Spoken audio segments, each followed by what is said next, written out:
நம்ம அன்புள்ள அனைவருக்கும் வணக்கம். என்னென்னா நம்ம தோட்டத்தில் ஒரு சக்க மரம் இருக்குது பாருங்கள். அது யான் வளர்த்தி தான் அந்த சக்க மரம் இருக்கும்.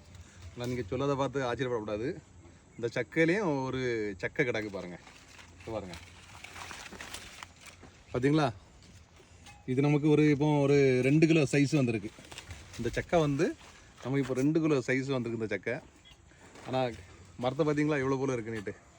யாரையும் நமக்கு பிஞ்சு இதில் நிறைய பிஞ்சு விட்டாங்க. அவங்களுக்கு வீட்டெல்லாம் போட்டிருந்தேன், நிறைய பிஞ்சு பிடிச்சிருந்து அது எல்லாமே நம்ம கட் பண்ணி விட்டுக்கிட்டு நம்ம இப்போ ஒரு காய் மட்டும் அதில் விட்டுருக்கோம். இப்போ நம்ம இது ஒரு 2 கிலோவில் வந்திருக்கோம். அது ஏன்னா இன்னொரு 2 கிலோ சைஸ் வரும். ஏன்னா நம்ம மரம் இது சின்ன மரம்னால நமக்கு இந்த சத்த வளமே இந்த சக்கையில் தான் நமக்கு வரும். அதனால் இந்த ஒன்றை மட்டும் தான் நம்ம விட்டு அந்த ஒன்றே நம்ம சூப்பராக கொண்டு வந்துட்டுருக்கோம். சரிங்களா?